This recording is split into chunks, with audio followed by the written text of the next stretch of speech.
রমজানে সৌদি আরবে ছিলাম, মদিনাতে একটা ভিডিও দেখছিলাম। ওখানে বিচারক যিনি মাত্র 11 বছর বয়সের একটা ছেলেকে ডাক দিচ্ছে, অন্ধ ছেলেটা, ওরা কোরআন শরীফ সিনার ভেতরে এত সুন্দর তেলাওয়াত করলো। বিচারক বলছে, বাবা তোমার যে চোখ নেই, তোমার কি আল্লাহর প্রতি কোনো অভিযোগ নেই? ছেলেটা চোখের পানি ফেলে দিয়ে বলছে, বিচারক আমার আল্লাহর প্রতি কোনো অভিযোগ তো নেই, আমি আরো বেশি সন্তুষ্ট। বিচারক বলছে, কি তোমার চোখ নেই, তুমি দেখতে পারো এই বয়সে কোরআন মুখস্থ করে ফেলেছো, আর আল্লাহর প্রতি তোমার কোনো অভিযোগ নেই? কেন কেন অভিযোগ নেই বলো তো? ছেলেটা যে কথা বললো ওটা শুনে আমিও কেঁদে ফেলেছি।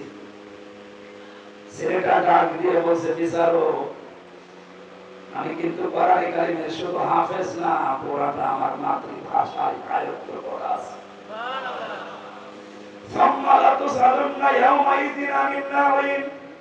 কিয়ামতের দিন প্রতিটি জিনিস ধরে ধরে আল্লাহর কাছে হিসাব দেওয়া লাগবে। মহান আল্লাহ যখন আমাকে একা একা ডাকবে, আব্দুর রহমান এদিকে আয়, আমার সামনে দাঁড়া, এখানে একটা ভুল নিরসন করা দরকার। অনেক মানুষের ধারণা আছে যে কিয়ামতের দিন মনে হয় বিভিন্ন পীর সাহেবরা লক্ষ লক্ষ মানুষ নিয়ে আসবে, তাদের সামনে আমিও যাব। সূরা মারইয়াম 16 নম্বর পারা 10 নম্বর পৃষ্ঠা 15 নম্বর লাইনের শেষ নাম্বার রুকু 95 নম্বর আয়াত। এটা ওয়াকুল্লুহুম আতিহি ইয়াউমাল কিয়ামাতি ফারদা। আল্লাহ পাক বলেন, কিয়ামতে প্রতিটি মানুষকে আমি আল্লাহর সামনে দাঁড় করাবো, স্রেফ একা একা। বলি সুতরাং তারা কথা ছড়িয়েছে যে পীরের মুরিদ হলে অসুবিধা নেই, ওদের জান্নাতে নিয়ে যাবে, এটা বানানো কথা। কিয়ামতে আপনার পীর সাহেব আপনার সাথে থাকবে না, এটা বোঝেন না? এই নিশায় তো অনেকে দুই পীরের মুরিদ হয়, যে দুইজন ধরে হাত ধরে এভাবে দেবে, জান্নাতে চলে যাবে। কে বলেছে আপনাকে? আপনি তো উঠবেন আল্লাহর সামনে কয়জন?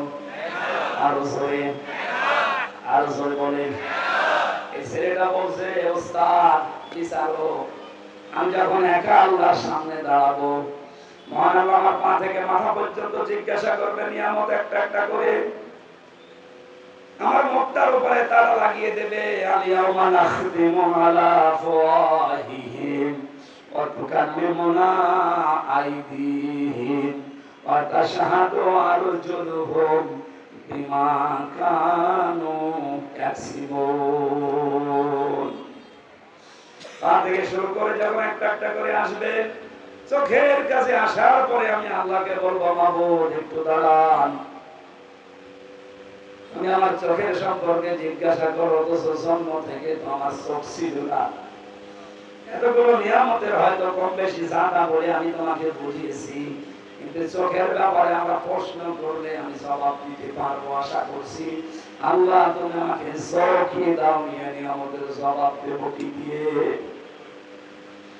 যার যেটা থাকে না ওই লোকটা জানে যে কি নেই তার কাছে।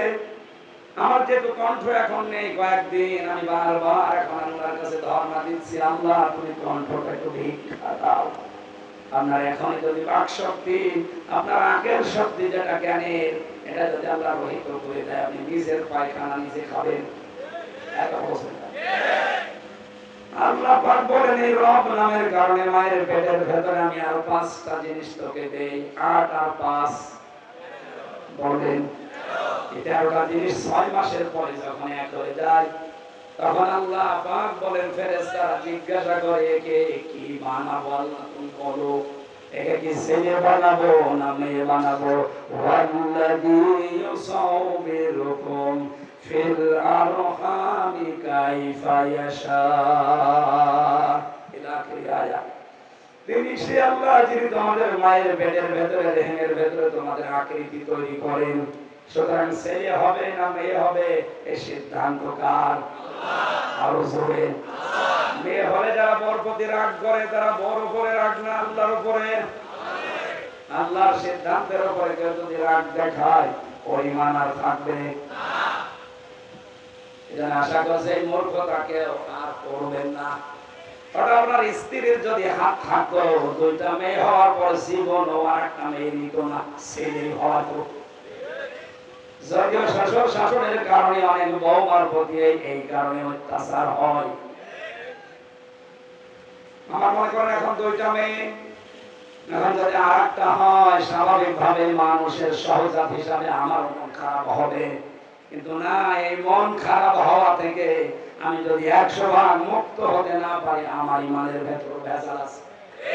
কারণ এই দায়িত্ব তো আমার বোর না, এই দায়িত্ব আমারও না, এই দায়িত্ব কার? উনি যদি আমার মেয়ে দিয়ে শান্তি পায়, আমার কি দরকার ছেলে আশা করা? এতটুকু আশা করা যায়, রব্বি হাবলি মিনাস সালিহিন, আল্লাহ সন্তান চাই দাও, এটা যেন সুস্থ সবল এবং নেককার হয়। আজকে তাদের সন্তান খারাপ হয়ে যাচ্ছে, আমি সহ আজকে থেকে, আগে আমি করেছি, এখনো করছি, প্রতিদিন অন্তত এই আয়াতটা একবার করে পড়বেন। সূরা ফুরকান, ওয়াল্লাযীনা ইয়াকুলুনা রাব্বানা হাব লানা মিন আজওয়াজিনা ওয়া যুররিয়াতিনা কুররাতা আ'য়ুনিন ওয়াজআলনা লিল মুত্তাকিনা ইমামা। বিয়ে যারা করেননি এবং যারা করবেন, যাদের সন্তানাদি হচ্ছে হবে, এই আয়াতটার ভেতরে আল্লাহ গুরুত্বপূর্ণ 3টা জিনিস লুকিয়ে রেখেছেন। আল্লাহর কাছে মন থেকে মানুষ কথা বলে, আল্লাহ তুমি আমাকে বউ দাও। কি দাও? শুধু বউ না, আমাকে সন্তান দাও। আমার বউটা, আমার সন্তানটা যেমন এমন আচরণ করে, এমন চরিত্রের হয়, যাদের দেখলে আমার চোখ জুড়িয়ে যায়। তুমি আমাদেরকে ইমাম, মুত্তাকি মানুষদের নেতা, ইমাম, উত্তরাধিকারী বানিয়ে দাও। সবাই বলেন আমিন। কিন্তু এটা যদি আমরা এখনো পর্যন্ত আমল আরম্ভ করি, সাহাবায়ে কেরামের জীবন থেকে এটা প্রতিষ্ঠিত, প্রমাণিত। আপনার সন্তান আমরা গ্যারান্টি দিতে পারি, কোনদিন মদ খেয়ে, বাবা খেয়ে আপনার সামনে আসবে না। আজকে থেকে আমি সহ যারা আসি, দোয়াটা পড়া প্রতিদিন একবার হলেও পড়া যাবে না? আল্লাহ আমাদেরকে আমল করার তৌফিক দাও। রবের যে 3 নাম্বার অর্থ, এটা আমাদের জীবনে মিলছে না। কোন জিনিস চাওয়ার আগেই যখন উনি দান করেন, খাবারের প্রয়োজন দেখা দেওয়ার পরে কোন ডাক্তার, ইঞ্জিনিয়ার, মা বাবা খাবার পৌঁছিয়ে দেয়নি। আল্লাহ পাক বলেন, তোর মায়ের মাসিক অসুখ বন্ধ করে ওই খাবারটা তোরে খাওয়িয়েছি আমি। মুখ দিয়ে না খাওয়িয়ে আমি খাওয়িয়েছি তোর নাভি দিয়ে। কোন জিনিস চাওয়ার আগেই যখন উনি দান করেন, খাবারের প্রয়োজন দেখা দেওয়ার পরে কোন ডাক্তার, ইঞ্জিনিয়ার, মা বাবা খাবার পৌঁছিয়ে দেয়নি। আল্লাহ পাক বলেন, তোর মায়ের মাসিক অসুখ বন্ধ করে ওই খাবারটা তোরে খাওয়িয়েছি আমি।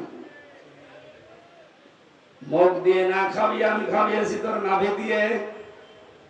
মুখটা পবিত্র রেখেছি এই কারণে, জানে মুখ দিয়ে বাবা খাওয়া না হয়, ডাল খাওয়া না হয়, মানুষের সম্পদ আত্মসাৎ করে খাওয়া না হয়। এই কথাগুলো পবিত্র জীবন তৈরি করার জন্য আমি মুখ দিয়ে নাপাক রক্তটা না দিয়ে নাভি দিয়ে দিলাম। কিন্তু যখন থেকে আমার এই বান্দায় এই মুখ দিয়ে নাপাক জিনিসগুলো প্রবেশ করায়, তখন আমি আল্লাহর আফসোস, আমার ফেরেশতারা আমার প্রশ্ন করে। বিশ্বনবী মুহাম্মদ রাসূলুল্লাহকে যখন তার দুধমা হালিমা, এটা সিরাত ইবনে হিশামে পাবেন, উনি কোলে তুলে নেওয়ার পরে ডান স্তন দিয়েছিলেন, উনি পান করলেন, বাম স্তন দিলেন, উনি মুখ বের করে নিলেন। হযরতে হালিমা 3 বার মুখ লাগিয়েছে, নবীজি 3 বারই মুখ বের করে নিয়েছিলেন। চোখের ইশারা দিয়ে যেন বোঝাতে চাই, মা হালিমা জোর করেন কেন? ডান স্তন এটা আমার অধিকার ছিল, আমি পান করেছি। বাম স্তন এটা আমার অধিকার না, এটা আমার দুধ ভাই আছে। আমি জানি আপনার আরেকটা ছেলে আছে, তার নাম আব্দুল্লাহ, এটা তো তার হক। আমি দুনিয়াতে ভাইয়ের হক নষ্ট করার জন্য আসি না, এসেছি ভাইয়ের হক ফিরিয়ে দেওয়ার জন্য। যে নবী মায়ের কোলে বসে ভাইয়ের হক ফিরিয়ে দেয়, সেই নবীর উম্মতেরা আজ ভাইয়ের জমি জাল দলিল করে কাশিমপুরে জেল খাটতেছে। মানুষের জমি চাল দলিল করে ফাঁকি দেওয়া মানুষের ছেলে নেই? কথা বলেন না। আমি ছিলাম প্রথমে 2 তলায়, আর সহির আর্মি নামে এক লোকে এখানে বাড়ি, এই গাজীপুরের পাশে কোথায় বড় বাজার, বাড়ি চাঁদপুরে, এখানে ঘর জামায় থাকে। আমি নাম ধরে বলে দিলাম, পরে যদি পান আমার কাছে নিয়ে আসবেন। ও বেটা আমার ওই জমার নামাজ যখন পড়াতাম, আমি জমার দিন ও নামাজ পড়তে যেত, আমার পেছনে এই নামাজ পড়েছি 1 বছর। বের হয়ে চলে যাওয়ার সময় বলছো, হুজুর আপনার বাড়ির নাম্বার দেন, আমি আপনারা বের করে দেবো। বিপদে পড়লে মানুষের দিক দেওয়া ঠিক থাকে না। আমার বাবার আর চাচার নাম্বার দিলাম, ও বের হয়ে কায়দা করে চাচার কাছ থেকে 60,000 টাকা নিয়েছে। আপনার ভাতিজারে আমি বের করে দেবো 3 দিনের ভেতরে। আর আমার বাবা মতো গ্রাম্য মানুষ, গ্রাম্য মানুষ, তারা জীবনে কোনোদিন ফাঁড়িতেও যায়নি, থানা আর হাইকোর্ট তো দূরের কথা। যেই বলেছে আমি আর্মি, আমি ছিলাম ওনার সাথে, আমি খুব ভালোবাসি হুজুর রে, আপনি শুধু টাকা দেন, দেখেন কি করি। টাকা দিয়েছে আবেগে 55,000 সঙ্গে সঙ্গে দিয়েই দিয়েছে। 5,000 থাক, আমি মোবাইলে নেব। বললা 3 দিন না, 3 মাস না, 3 বছর চলে গেল, ওরা খবর নেই। পরে আমি যোগাযোগ করেছি বাবার সাথে, চাচার সাথে, বলে কল দিলে রাগ করে।